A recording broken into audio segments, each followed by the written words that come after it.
Assalamualaikum warahmatullahi wabarakatuh.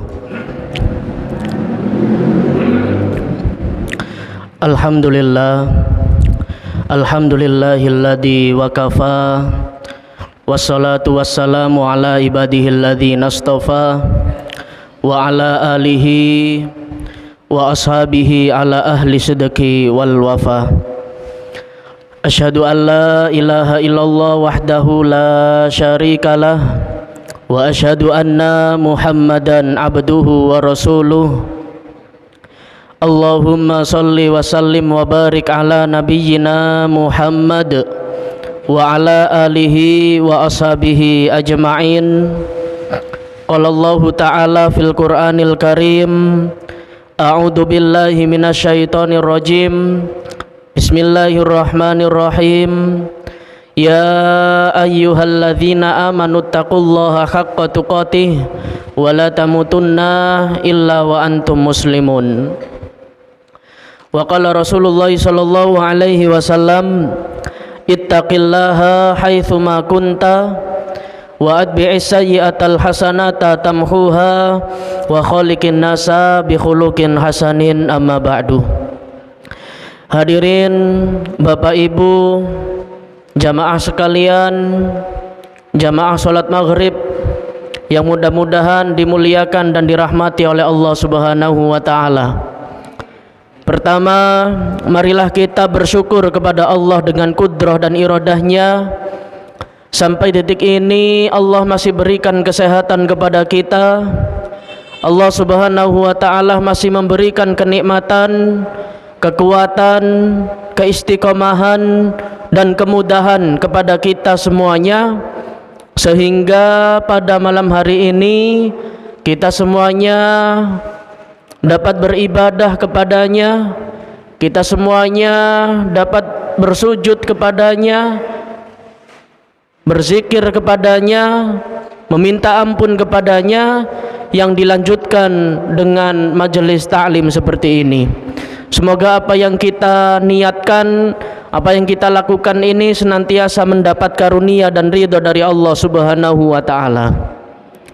Kemudian yang kedua, salat serta salam semoga senantiasa terlimpah curahkan kepada junjungan kita Nabiullah Nabi Muhammad sallallahu alaihi wasallam, kepada keluarganya, para sahabat-sahabatnya, serta kaum mukminin dan mukminat yang senantiasa taat dan patuh kepadanya. Hadirin Bapak Ibu jamaah yang dirahmati oleh Allah Subhanahu wa ta'ala, 12 Rabiul Awal seperti ini ya, yang kita ketahui bersama bahwa telah lahir manusia yang dimuliakan oleh Allah Subhanahu wa ta'ala di muka bumi ini dalam rangka untuk menyempurnakan agama Allah Subhanahu wa ta'ala. Karena pada saat itu bangsa Arab bisa dikatakan atau mungkin bisa dijuluki sebagai bangsa jahiliyah atau masa-masa kebodohan. Maka hal itu lahirlah Nabiullah Muhammad sallallahu alaihi wasallam. Dan malam hari ini kita memperingati Maulid Nabi Muhammad sallallahu alaihi wasallam dengan berbagai banyak kegiatan-kegiatan religius. Salah satunya adalah majelis ta'lim seperti ini. Mungkin di masjid-masjid yang lain juga hampir semuanya mengadakan majelis sholawat, majelis ilmu, tasyakuran dan yang sejenisnya. Maka perayaan Maulid Nabi Muhammad SAW adalah momentum bagaimana kita merefleksi kembali sejarah atau sirah nabawiyah yang pada saat itu kita semuanya mungkin sudah mengetahui semuanya. Maka hadirin Bapak Ibu jamaah yang dirahmati oleh Allah Subhanahu wa ta'ala, di kesempatan malam hari ini ya, kita semuanya berkumpul di rumah Allah Subhanahu wa ta'ala seperti ini dalam rangka apa? Dalam rangka kita merayakan peringatan Maulid Nabi Muhammad sallallahu alaihi wasallam, yang kemudian apa? dengan tujuan agar tergugah semangat dalam beribadah kepada Allah Subhanahu wa taala, dalam rangka untuk mengingat perjuangan dakwah beliau, dalam rangka untuk mengingat kembali perjuangan kebaikan beliau, sehingga umat Nabi Muhammad sallallahu alaihi wasallam menjadi umat pertengahan hingga hari ini. Wa kadzalika ja'alnakum ummatan wasatan litakunu syuhada. Ya, kita ini adalah umat pertengahan, umat wasato, disebutkan oleh Allah Subhanahu wa taala, ya, umat pertengahan, umat yang memberikan perdamaian, umat yang memberikan kebermanfaatan bagi sesama manusia. Maka marilah kita mencontoh dan mengikuti langkah perjuangan beliau, Nabiullah Nabi Muhammad sallallahu alaihi wasallam. Hadirin Bapak Ibu jamaah yang dirahmati oleh Allah Subhanahu wa taala, itu adalah pengantar dari pengajian pada malam hari ini.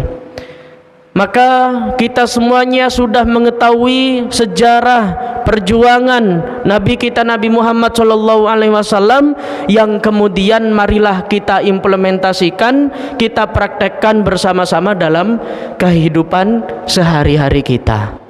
Nggih. Maka setidaknya ada beberapa amalan Bapak Ibu yang dapat mengantarkan syafaat dari Nabi Muhammad sallallahu alaihi wasallam. Tentu yang pertama adalah memiliki adab dan etika yang baik terhadap sesama manusia.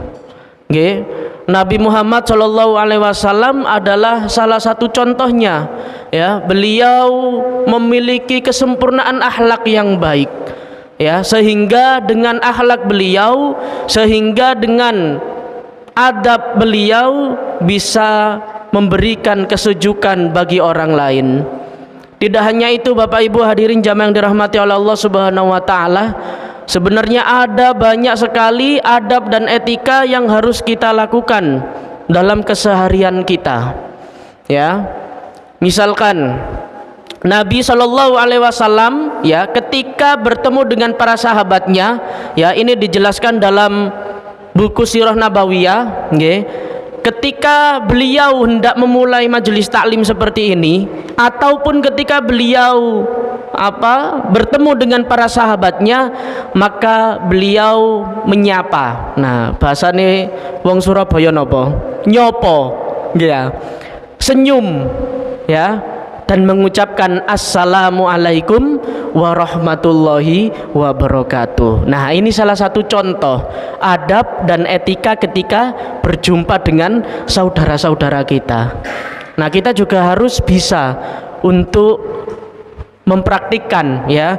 Mas yo gak salam koyok ngono nggih, kok terlalu gitu ya misalkan, ya. Karena umumnya kita menyapa itu dengan halo, ya, atau halo bro dan lain sebagainya, nggih. Nah, itu mboten napa-napa, itu bagian dari sunnah Nabi Muhammad sallallahu alaihi wasallam. Jangan sampai ketika kita bertemu dengan saudara-saudara kita, ya, dengan kerabat-kerabat kita malah cuek, gak gelem nyopo, ya, apen-apen gak ru. Nah, nggih. Nah, maka kita harus bisa, ya, setidaknya yang ringan-ringan aja dulu, ya. Ketika kita bertemu dengan kawan kita sapa, ya. Kita tanya kabarnya, gimana kabarnya, ya, dan lain sebagainya. Bila perlu kita kasih hadiah, ya. Bila perlu kita ibaratnya belikan makanan biar mereka yang kita sapa adalah senang, ya. Nah, hadirin Bapak Ibu jamaah yang dirahmati oleh Allah Subhanahu wa taala, itu adalah menyapa, ya. Nabi sallallahu alaihi wasallam, ya, juga ketika hendak memulai majelis taklim seperti ini, beliau menyapa para sahabatnya, ya. Ketika pada saat itu ada sahabat Nabi Muhammad sallallahu alaihi wasallam yang berhalangan, ya, tidak mengikuti kajian seperti ini, ya. Nang di sahabatku iki kok biasanya soft sing paling pertama di CI, kok beliau ndak hadir. Nah, mungkin seperti itu bahasanya, ya. Akhirnya Abu Bakar menjawab, wahai Rasulullah, sahabatmu yang biasanya berjalan, ya, sebelum subuh itu berjalan kemudian melanjutkan ngumpul seperti ini di masjid, beliau sedang kedinginan, sakit. Nah, ketika selesai pengajian, nggih Bapak Ibu, nah maka Nabi Muhammad SAW bersama dengan para sahabatnya tadi menjenguk sahabatnya. Nah, ini salah satu etika, ya. Jangan pernah sampai kita memiliki rasa acuh, ya, rasa cuek, nah, terhadap saudara-saudara kita, terhadap teman-teman kita, terhadap sahabat-sahabat kita, ya. Jadi ini salah satu contoh, ya, yang saya ambil dari mungkin yang sudah biasa jenengan lakukan, ya. Sebagaimana Nabi Muhammad SAW bersabda, tabassumuka fi wajhi akhika laka shadaqah. Senyummu di hadapan para sahabat-sahabatmu, di depan para teman-temanmu, itu adalah bagian dari sedekah. Nggih, tabassumuka fi wajhi akhika laka shadaqah. Karena kita setiap misalkan berjumpa dengan orang lain, ya, kita menyapa, kita bersenyum, ya. Nah, itu adalah bagian dari sedekah, Bapak Ibu. Nggih. Ringan apa mboten? Ringan nggih. Nah, nek pun misalnya ringan, ayo mulai benjing atau nanti malam kita praktekkan bersama-sama, nggih. Nek ketemu koncone, ketemu dulure di sopo, ambek mesem, nggih Bapak Ibu nggih. Nah, ojo sampai cuek, ya, jangan sampai acuh. Nah, itu ndak boleh. Nah, kalau di adab dan etika, ya, senyum pun juga ada aturannya Bapak Ibu, ya. Senyum itu tidak boleh lama-lama, itu yang pertama, ya. Ketika kita senyum, ya, ini senyum, ya, bertemu dengan saudara kita misalkan senyum, itu tidak boleh lama-lama, ya, maksimal 2 detik aja, jangan lama-lama. Nah, ya, tidak boleh lama-lama. Kok dek suwe-suwe malah, nah mungkin malah, nah itu nanti, ya, dikira lapo kok guyu-guyu dewe. Nah, itu yang pertama. Terus yang kedua, ketika kita bersenyum, nggih, itu apa? Ini mulut kita ditarik 2 cm, yang kanan 2 cm, ditarik yang kiri 2 cm, harus imbang. Nah, nggih, ndak boleh mensle satune, ndak boleh. Itu bukan senyum, ya, tapi mencep. Nah, itu bahasa Mojokertonya, ya, ndak boleh seperti itu. Nek mencep itu ibaratnya kayak merendahkan orang lain. Ya, mungkin bahasa Surabaya ngenyek paling nggih Bapak Ibu nggih. Nah, itu ndak boleh, ya. Jadi senyum harus seimbang, ya. Bibir kanan ditarik 2 cm, bibir kiri ditarik 2 cm, ya. Nah, itu. Kok nek sisian, nah itu nanti dikira kita merendahkan orang lain, ya. Nah, itu salah satu etika ketika kita berjumpa dengan saudara kita, ya. Ada lagi contoh Bapak Ibu, ini yang mungkin sudah jenengan sering lakukan. Ini salah satu yang diamalkan oleh Nabi Muhammad SAW, ya, dan ini akan mendapatkan pahala kebaikan dari Allah Subhanahu Wa Taala, ya. Jadi salah satu contohnya, ya, ketika hendak kita beribadah kepada Allah ini, ya, adalah berdoa seusai mendengarkan azan, ya. Doanya pun hafal sedanten nggih. Nah, doanya pun hafal sedanten. Nah, maka kita harus bisa mempraktekkan Bapak Ibu, ya. Sebagaimana ini ada hadis Nabi Muhammad SAW, nggih, yang berbunyi a'udzubillahi minasyaitonirrajim, an Jabir bin Abdillah anna Rasulullah sallallahu alaihi wasallam qala man qala hina yasma'un nada Allahumma rabba hadhihi ta'watid dammah was salatil qa'imah ati Muhammadanil wasilata wal fadilah wa ba'athu maqam mahmudanil ladzi wa'ata. Nah, hamaltu lahu saqaati yaumal qiyamah, ya.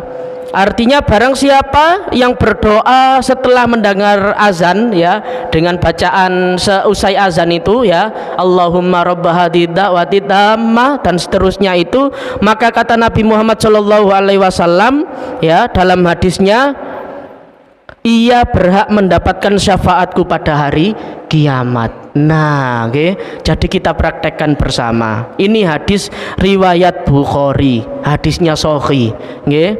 Nah, Versi yang lain kan menyebutkan akhirnya itu innakala tuflihul mi'at ya.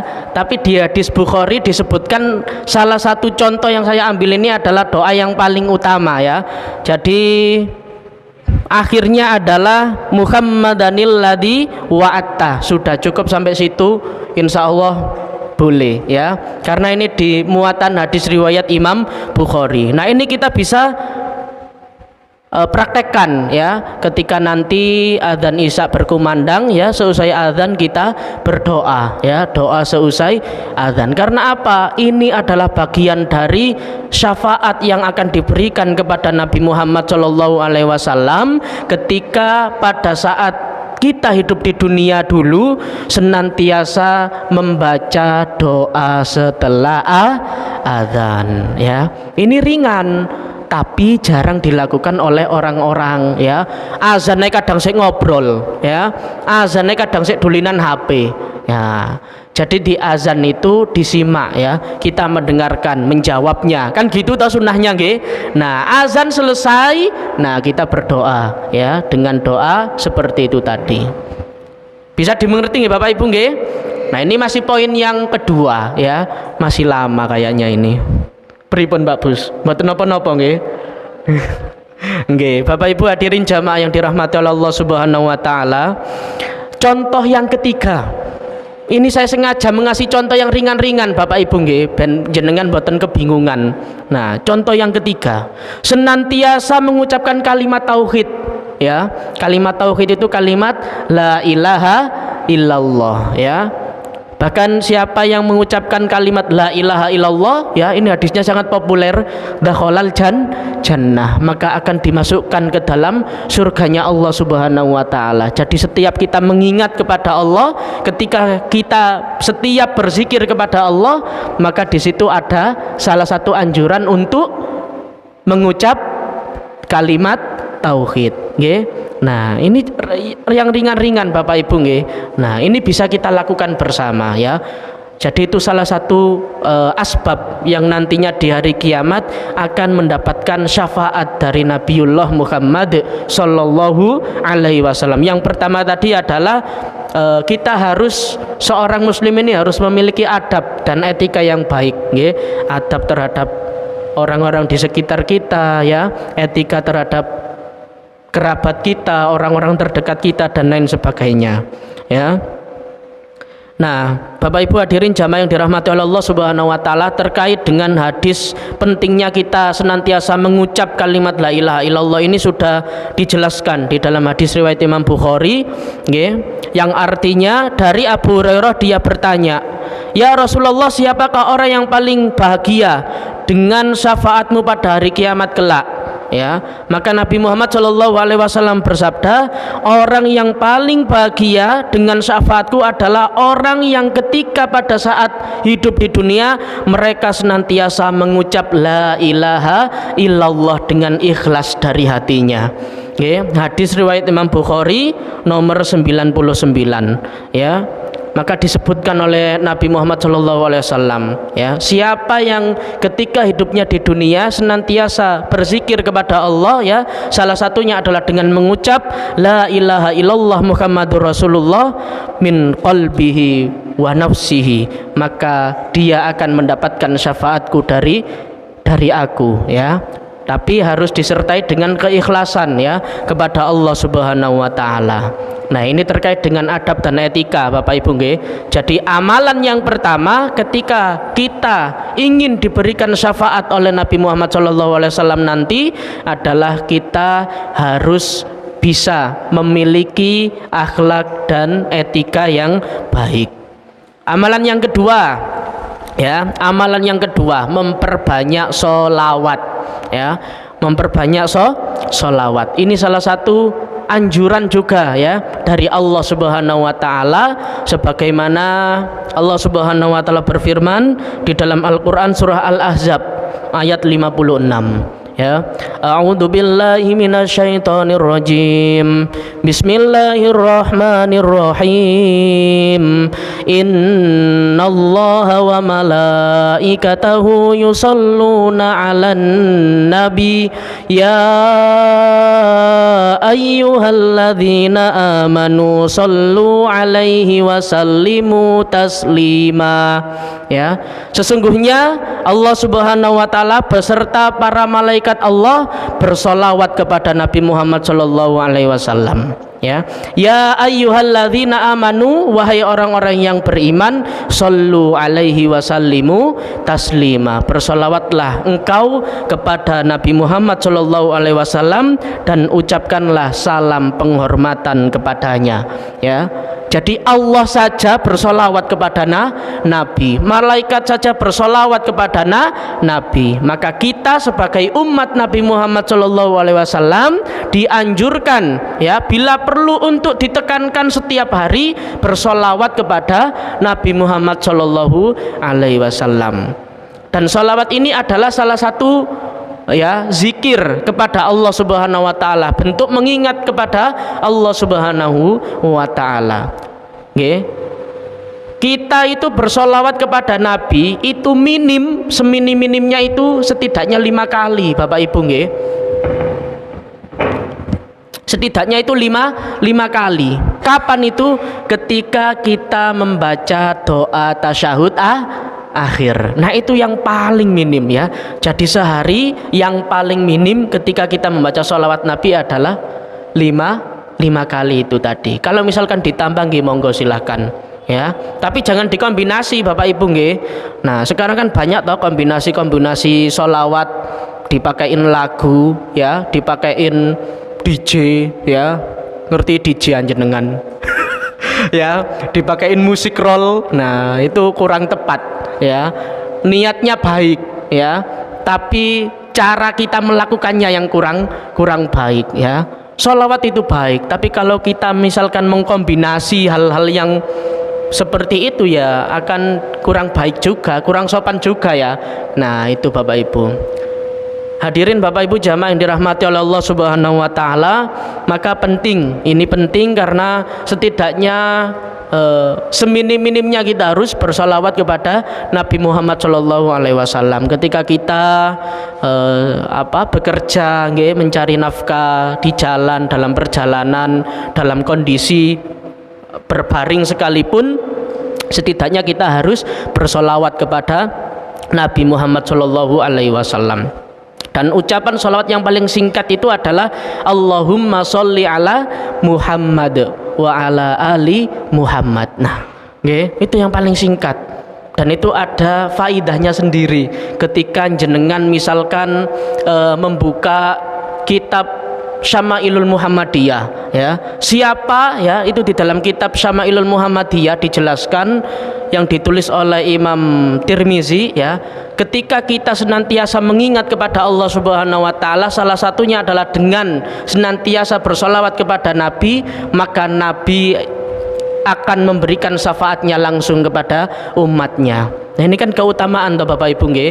Nah, nanti di hari kiamat, ya, di hari kiamat kita nanti akan dinaungi oleh Rasulullah sallallahu alaihi wasallam, ya.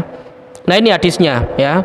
Dari Ibnu Mas'ud bahwasanya Rasulullah sallallahu alaihi wasallam bersabda, "Aulan nasi biyaumal qiyamati aksarahum 'alas sholawah." Orang yang paling berhak mendapat syafaatku di hari kiamat adalah orang yang paling banyak membaca sholawat kepadaku. Hadis riwayat Imam Tirmizi nomor 484. Ini hadisnya hasan, ya. Nah, inilah pentingnya kita bersolawat kepada Nabi Muhammad Shallallahu Alaihi Wasallam. Nggih? Bisa dimengerti, nggih? Poin yang kedua, ketika kita ingin dinaungi oleh Nabi Muhammad Shallallahu Alaihi Wasallam, mendapat syafaat dari Nabi Muhammad Shallallahu Alaihi Wasallam nanti di hari kiamat adalah memperbanyak sholawat. Yang ketiga adalah amalan yang ketiga, istiqomah, senantiasa membaca Al-Quran. Nah, ini juga penting, ya. Jadi harus imbang, ya, antara kita bersolawat kepada Nabi Muhammad Shallallahu Alaihi Wasallam ya harus imbang dengan interaksi kita kepada Allah Subhanahu Wa Taala. Salah satunya adalah dengan kita sholat ya, beribadah, melakukan amal soleh. Termasuk salah satu contohnya adalah membaca Al-Quran. Ini interaksi langsung dengan Allah Subhanahu Wa Taala. Salah satu komunikasi kita kepada Allah Subhanahu Wa Taala ya. Jadi Al-Quran ini ya yang akan memberikan naungan nanti di hari kiamat ya. Maka setidaknya ketika kita sibuk misalkan kita harus bisa meluangkan waktu kita untuk berinteraksi dengan Al-Quran, membacanya ya, mentadaburinya, bila perlu mengamalkan isi daripada Al-Quran ya. Dalam sebuah hadis dijelaskan, a'udzubillahi minasyaitonirrajim, an Abu Umamah radhiyallahu anhu qala sami'tu Rasulullah sallallahu alaihi wasallam qala Iqra'ul Qur'an fa innahu ya'ti yaumal qiyamati syafi'an li ashabi, rawahu Muslim. Dari Abu Umamah radhiyallahu anhu, ia berkata bahwa ia mendengar Rasulullah sallallahu alaihi wasallam bersabda ya, Iqra'ul Qur'an fa innahu ya'ti yaumal qiyamati syafi'an li ashabi. Bacalah Al-Quran karena Al-Quran nanti di hari kiamat akan datang memberikan syafaat bagi yang senantiasa membacanya. Nah, ini salah satu keutamaan Bapak Ibu Bahkan tidak hanya di hari kiamat kelak nanti Bapak Ibu. Ngapunten ketika misalkan jenengan hidup ini ya, semasa hidupnya ini senantiasa membaca Al-Quran nanti ya di alam kubur Al-Quran lah ini yang akan memberikan cahaya di alam kubur kita ya. Alam kubur itu gelap Bapak Ibu peweteng, gak ono listrike apa mana lampune ya. Jadi dari mana cahaya itu turun? Salah satunya adalah dari cahaya Al-Quranul Karim ya. Keutamaannya luar biasa. Bahkan ini hadis sahih juga ya. A'udzubillahi minasyaitonirrajim. Iqra'ul Qur'an Iqra' wartaqi warotil kama kunta ya. Dijelaskan oleh Nabi Muhammad SAW, nanti orang yang dulunya berinteraksi dengan Al-Quran, membaca Al-Quran ya ketika hidupnya, Iqra' wartaqi, Nabi itu menyuruhnya langsung, Iqra' wartaqi, baca dan naiklah ya, warotil kama kunta turotilu fid dunya, sebagaimana engkau membaca Al-Quran ketika kalian hidup di dunia. Fa innahu manzilataka indal akhiri ayatin takrauha. Kata Nabi, karena derajatmu di surga adalah ayat yang terakhir engkau baca ya. Jadi orang yang hidupnya di dunia senantiasa berinteraksi dengan Al-Quran ya, disuruh oleh Nabi ya, Iqra' wartaqi, baca dan naiklah ya. Salah satu syafaatnya ini Bapak Ibu ya, ini hadisnya sahih. Nah, warotil kama kunta turotil fid dunya ya, mempersilahkan membaca di tingkatan-tingkatan surga itu ya dengan membaca Al-Quran, karena nanti derajat kita ya akan derajat kita adalah terakhir ayat yang kita baca. Nah ya, jadi misalkan jenengan punya amalan khusus misalkan ini kan Kamis malam Jumat toh nah misalkan jenengan setiap Kamis malam Jumat membaca surah Al-Kahfi, ini kan salah satu sunnah nah jenengan baca terus akhirnya hafal ya, awalnya hafal sampai 10 ayat. Nah itu salah satu yang akan menjadi dorongan kita untuk derajat kita dinaikkan oleh Allah Subhanahu wa Ta'ala. Ada lagi misalkan jenengan punya amalan sebelum tidur senantiasa membaca surat Al-Mulk ya, atau As-Sajadah ya sunnahnya. Nah sampai jenengan hafal dan itu menjadi rutinitas jenengan ketika hendak melakukan tidur. Nah itu nanti ayat yang senantiasa jenengan baca akan menjadi penolong, akan menjadi syafaat nanti di hari kiamat dan akan menyelamatkan kita. Bisa dimengerti Bapak Ibu Yang ketiga adalah berinteraksi dengan Al-Quran ya.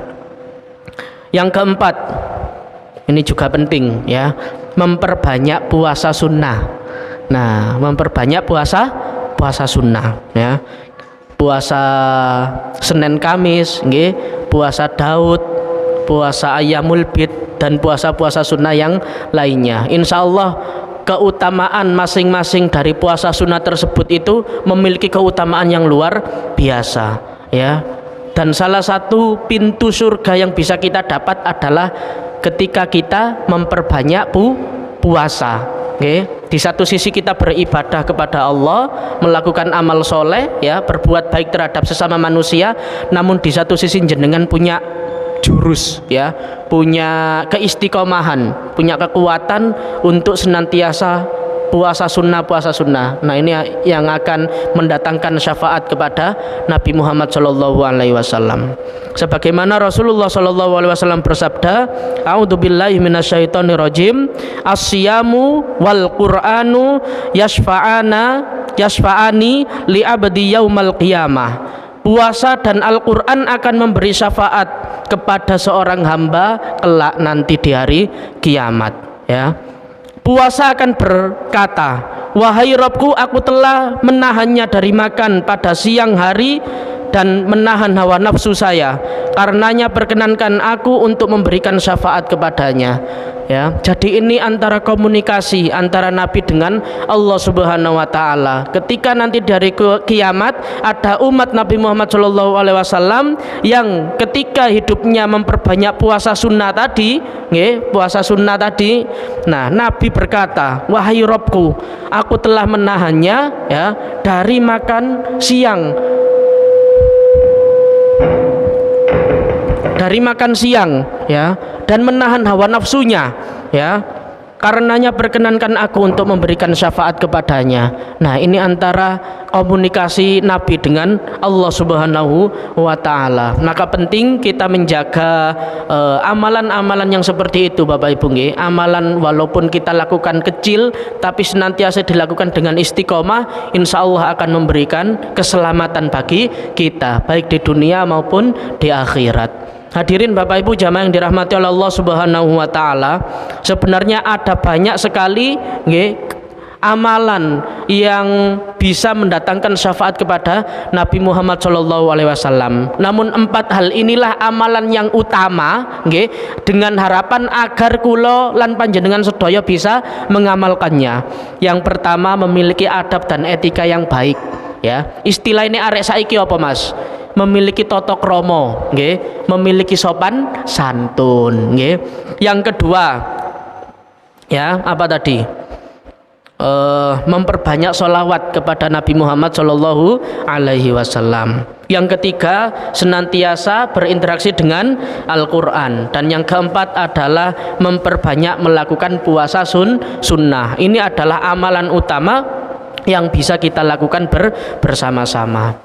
Nah, selebihnya ada amalan-amalan lainnya Bapak Ibu, ya, entah itu sodako, ya, itu. Terus yang kedua ada menolong orang yang lebih membutuhkan daripada kita. Nah, ini bagian dari amalan-amalan kecil yang bisa kita lakukan, ya. Insya Allah dengan amal jenengan, ya, dengan kebaikan jenengan, dengan ketulusan dan keikhlasan jenengan, insya Allah akan memberikan pertolongan kepada kita nanti di hari kiamat, ya.